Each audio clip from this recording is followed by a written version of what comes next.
Richie, thanks for joining us. A disappointing result. Your thoughts on the performance? I think it's difficult because we turn up. It's obviously a cold night. The atmosphere is difficult to get up. The last time we was here, it was Derby. It was a brilliant atmosphere. Maybe I'm making an excuse for the players.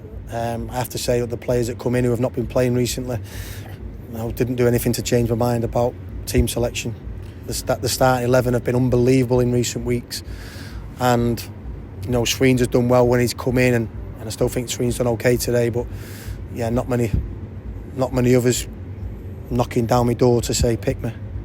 An untidy game, and it was settled with an untidy goal. That's what happened when you play Stevenage. You need to make sure that you keep the ball and move it quickly. Too many sideways, backward passes, nowhere near enough runs in behind. Obviously, we couldn't play Kelman again.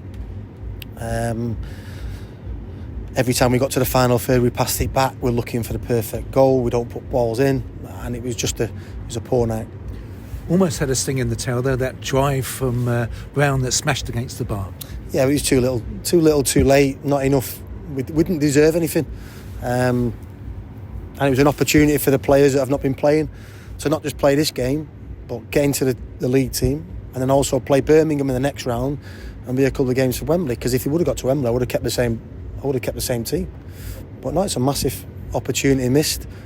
I would like to have gone further in this competition, but our squad is getting very, very stretched now.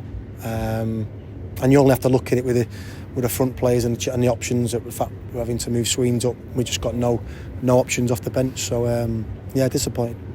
We keep talking about injuries. Is there another one now for Jack Simpson? We think it was just his hamstring tying up, so we're not 100%, but we don't think it's too bad. And the decision to take Ethan Galbraith off at half-time, was that because of an injury? Yeah, it was always planned. Ethan and Jamie have had a lot of workload. We thought that we have signed one, but he didn't get the clearance in time, so we've done our preparation yesterday for him to play. But then obviously we got word that the clearance hadn't been finalised, so we couldn't play him. So we had to put Ethan or Jamie, and we made the decision to go with Ethan and change it up at half time. Ethan's fine. It's just that, like I say, the last week has been heavy on the mental side of it, but also heavy on the legs, so we need to look after him.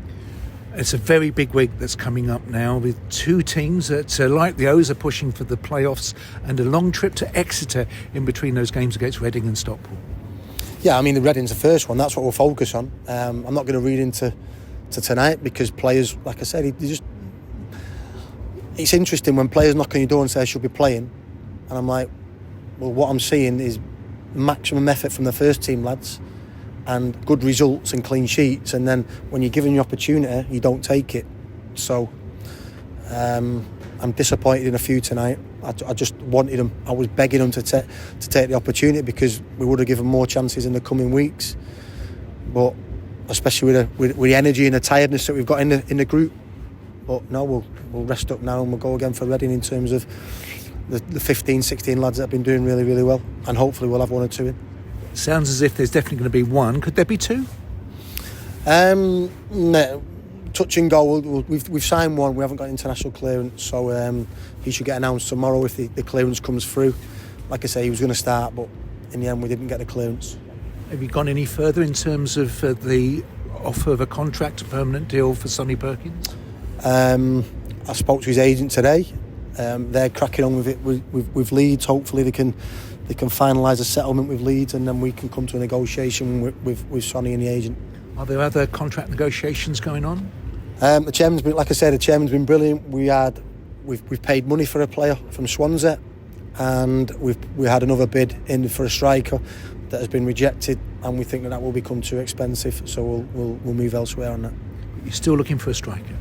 We are, but permanent strikers are so tough, Dave. So if we want another attacking player, if it has to be another winger, and then it allows Sonny to compete with Dan Aggie, who'll be 3 weeks from now, and Kelman, and then we've got another winger to share the load with Dylan and DJ, I'll be fine with that. But we just need options. Like the last two games, I think we can beat Peterborough. With 20 minutes to go, if we've got options and pace on the bench, I think we can beat them. And tonight we're just searching for something. But yeah, there was no quality in the final third. And with such a busy schedule coming up, how difficult will it be to bring those new players into the squad? Well, It'll be difficult in terms of the training load, because we're in training tomorrow, but it'll cool down, and we'll probably only get Friday to work on Reading. But I think then we have to focus on speaking to the players, the new players, showing them videos of our best practice, how we play, and hopefully they can settle in well. But I think the biggest thing now with all these games come, we need energy, we need legs, we need athleticism, and we think we're signing that.